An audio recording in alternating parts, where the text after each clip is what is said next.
rekan-rekan pejuang ekspor. Perkenalkan, saya Andriza, praktisi ekspor dan juga fasilitator Balai Besar Pendidikan Pelatihan Ekspor Indonesia atau yang lebih dikenal dengan PPEI dari Kementerian Perdagangan Republik Indonesia. Nah, tadi sedikit saya menyinggung terkait PPEI. Apa sih PPEI?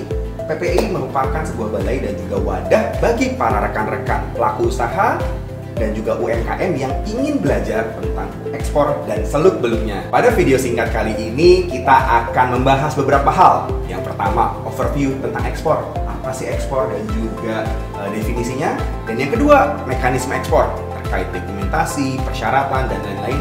Dan yang terakhir, kita sedikit akan mengulas tips and trik bagaimana mencari pembeli di luar negeri. Yuk ikuti terus video singkat kita kali ini. Apa itu ekspor? Nah, mungkin rekan-rekan yang baru pertama kali mendengar tentang ekspor, nih kita akan bahas dulu ya. Ekspor menurut Peraturan Menteri Perdagangan Nomor 13 Tahun 2012 merupakan kegiatan mengeluarkan barang keluar daerah pabean Indonesia. Nah, kemudian siapa saja sih yang boleh jadi eksportir? Ada dua nih rekan-rekan pejuang ekspor. Yang pertama, perorangan, yaitu mereka yang sudah memiliki legalitas nomor induk berusaha atau NIB atau daftar atas namanya sendiri. Nah, namun saja bagi mereka badan usaha perorangan ini hanya bisa melakukan kegiatan ekspor untuk barang bebas ekspor. Yang kedua, yaitu adalah badan usaha seperti CV, PT, koperasi. Nah, bagi rekan-rekan yang sudah memiliki badan usaha tersebut, bisa nih melakukan kegiatan ekspor untuk barang-barang bebas ekspor dan juga barang-barang yang lantas.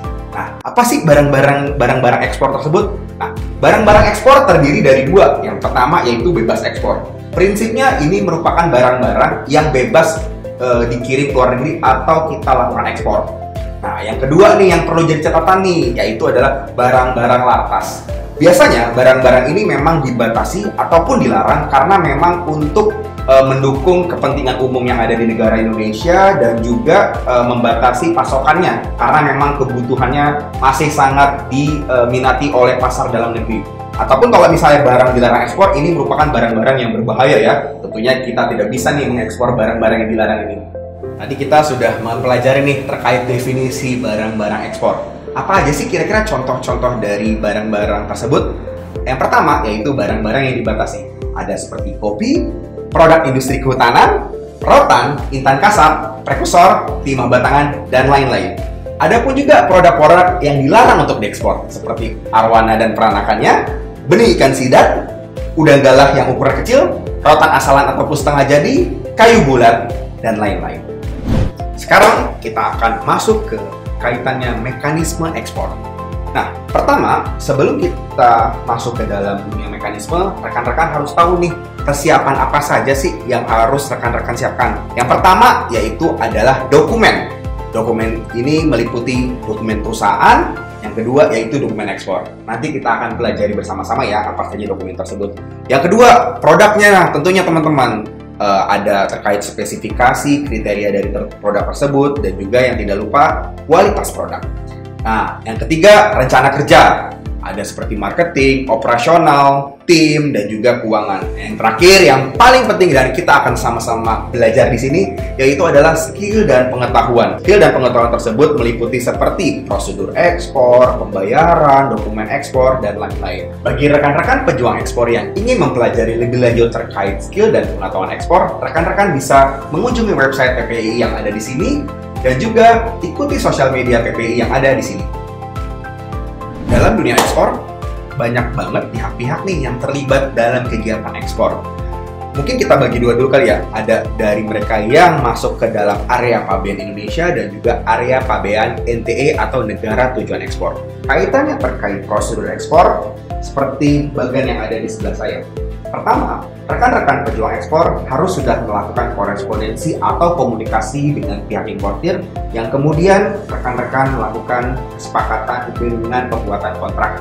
Setelah itu, rekan-rekan pejuang ekspor kemudian menghubungi pihak-pihak tertentu seperti bagian logistik. Selanjutnya, rekan-rekan mengurus ke bea cukai untuk pendaftaran PBB, dan yang terakhir, rekan-rekan harus melakukan pengurusan dokumen-dokumen seperti SKA, di Dinas Koperasi ataupun Perdagangan setempat, ataupun juga pengurusan dokumen-dokumen seperti fitosanitari, fumigasi di Balai Karantina Kementerian Pertanian. Selanjutnya nih, rekan-rekan melakukan pemuatan barang, pengapalan, dan kemudian setelah barang dimuat, rekan-rekan mendapatkan beberapa dokumen seperti bill of lading ataupun misalnya RW bill, yang kemudian dokumen-dokumen tersebut dikirimkan ke importir bersama juga dengan packing list dan juga invoice. Kemudian setelah itu, ketika barang tersebut sudah sampai, pihak importir bisa langsung mengeluarkan barang dengan dokumen-dokumen yang sudah mereka terima. Dan mungkin yang terakhir, tinggal rekan-rekan menyelesaikan mekanisme pembayaran, baik itu menggunakan bank ataupun juga langsung dengan importir. Setelah kita mempelajari terkait prosedur ekspor, rekan-rekan pejuang ekspor harus ingat juga bahwa seorang eksportir harus memahami yang pertama, satu, syarat keluar dari Indonesia, dan yang kedua, syarat masuk negara tujuan ekspor. Apa aja sih syarat-syarat tersebut? Yuk kita sama-sama lihat di bagian berikut.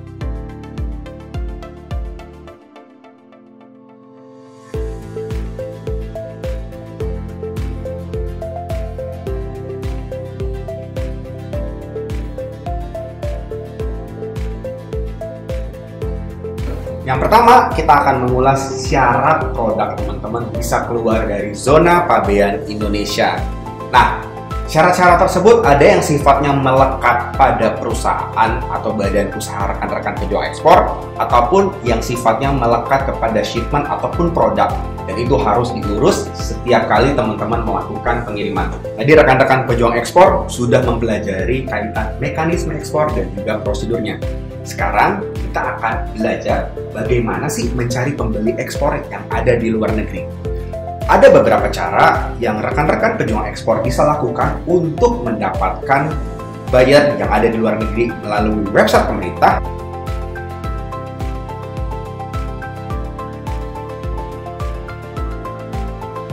ataupun website umum.